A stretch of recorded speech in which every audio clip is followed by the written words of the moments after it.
మాకు ఒక నమ్మకం ఉన్నది. జవహర్ నగర్ నుంచి గత 30 సంవత్సరాల నుంచి అన్ని పార్టీలు నిజంగానే రాబందులా పీడ్చుక తిన్నాయి. ఈ 30 సంవత్సరాల కింద ఇదే జవహర్ నగర్ని కాపాడిన పార్టీ బీజేపీ పార్టీ, టైగర్ నరేంద్రన్న. అవునా కదా? ఎవరన్నా తెగిడ్చిరా? ఒక్క బీజేపీ పార్టీ ఇప్పటి వరకు ఒక సీట్ గెలవకున్నా పర్లే ప్రజల కోసం నిరంతరం పోరాటం చేస్తున్న పార్టీ ఏ పార్టీ అంటే ఏ పార్టీ? మేము ఇక్కడ డబ్బులు లేవు, ఆస్తులు లేవు, ఎటువంటి రాజకీయ పలుకుబడులు లేవు, అయినా కానీ ఎన్నో కేసులు వేసుకొని ఎన్నో బాధలు పడుతూ ప్రతి క్షణం ప్రజల పోరాటం, ప్రజల వెంట ఉంటూ ప్రజా సమస్యల కోసం పోరాటం చేస్తున్న పార్టీ ఏ పార్టీ? అందుకే మా ముద్దుల బిడ్డ ఈటలను 4 లక్షల మెజార్టీతో గెలిపించుకున్నాం. ఎందుకు? ఒక నమ్మకం, ఒక భరోసా. ఒక బీసీ బిడ్డలాగా మా జవహర్లో 3 లక్షల మందికి న్యాయం జరుగుతుందన్న గొప్ప నమ్మకం మా రాజన్న మీది. అన్న ఇక్కడ ఎటువంటి పరిస్థితుల్లో బతున్నాం అంటే 318 ఎకరాలు జవహర్ని గ్రామ గంటలుగా తేల్చిన తర్వాత కూడా ఇక్కడ ఇంటి పర్మిషన్లు ఇవ్వాలన్నా. ఇక్కడ ఇల్లు కట్టుకోవాలంటే 5 లక్షలు ఖర్చు పెట్టాలి.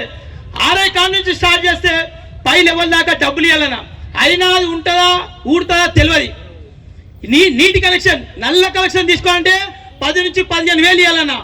ఇక్కడ జవహర్ నగర్ మేము డంపింగ్ యార్డ్ బాధితులం. ఇక్కడ తాగడం నీళ్లు కూడా సరిగ్గా లేవు. అయినా కానీ మాకు మిషన్ పైన కనెక్షన్ తీసుకోవాలంటే 15 నుంచి 20 వేలు, బిల్డింగ్ ఉంటే 25 వేలు. ఇంటి ట్యాక్స్ అంటే ఏందన్నా మా పేదల గుర్తింపు అది తీసుకోవాలన్నా కానీ రిసిప్ట్ వస్తుంది 1000 రూపాయలు, కట్టేది 15-20 వేలన్నా. ఎన్ని రకాల దోపిడీ, ఎక్కడ పోయినా దోపిడేనా. దయచేసి మేము కూడా చెప్తున్నామన్నా, 3 లక్షల మంది జవహర్లో నివసిస్తున్నాం. ఇక్కడ యువతున్నా, యువత ఒక 30 ఏళ్ళ నుంచి ఒక కేఎల్ఆర్ వేయండు, ఒక సుధీర్ రెడ్డి వేయండు, ఒక మల్లారెడ్డి 2 సార్లు వేరు, 4 ఎమ్మెల్యేలు వేరు. ఒక్క ప్లే గ్రౌండ్ ఉందా అన్న మన యువతకు? ఒక పార్క్ ఉందా? ఒక కాలేజీ స్థలం ఉందా? ఒక ఐటీ కళాశాల ఉందా? మనకు మంచి రోడ్లు ఉన్నాయా? డ్రైనేజ్ వ్యవస్థ ఉందా? మరి ఏం చేసిరన్న అధికారులు వాళ్ళు? ఒవ్వలంతా ధనవంతులయ్యారు, మధ్యలో దళారులు డబ్బులు తీసుకొని ధనవంతులయ్యారు. పేదవాడు ఇంకా చితికిపోతుండన్నా. దయచేసి ఒకటే చెప్తున్నామన్నా, మీరు వచ్చిర్రు ఇంత ముందుకు బీజేపీ పార్టీ మంచి రేంజ్ గా మంచి పవర్తో పనిచేసిండు. మీరు ఉన్నారు కాబట్టి మేము ఇంకా శక్తితో పనిచేస్తామన్నా. ఇక్కడ బీజేపీ నాయకులు ప్రతి ఒక్కరు ఎన్నో కేసులు వేసుకున్నారు, కానీ ఇప్పుడు కూడా వాళ్ళకి భయవల్లే. ఎన్ని భయాలు పెట్టారు, ఎన్నో రకాల హింసించారు, అయినా భయవల్లే. మీరు మా ఎంపన్నారన్నా, మాకు ఇంటి పర్మిషన్లు ఇప్పిరన్నా, మా ఇంటి ట్యాక్సులు ఇప్పిరన్నా, ప్రతి ఇంటికి ఇంటి కలెక్షన్ ఇప్పిరన్నా. ఇంకొక బాధాకర విషయం ఏంటంటేనా, 10 సంవత్సరాల కింద టీఆర్ఎస్ ప్రభుత్వం మా జవహర్లో 58-59 ఇస్తామని చెప్పేసి 7 కోట్ల రూపాయలు వసూలు చేసిందన్న. ఎంత?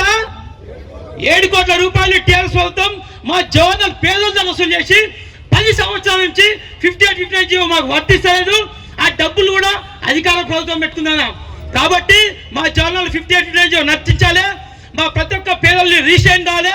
మా ఇల్లు కట్టుకుంటూ ఇల్లు పర్మిషన్ కోరుకుంటూ ఈ అవకాశం ఇచ్చే పెద్దలందరికీ పాదవందనం తెలియజేసుకుంటూ జై ఈటల.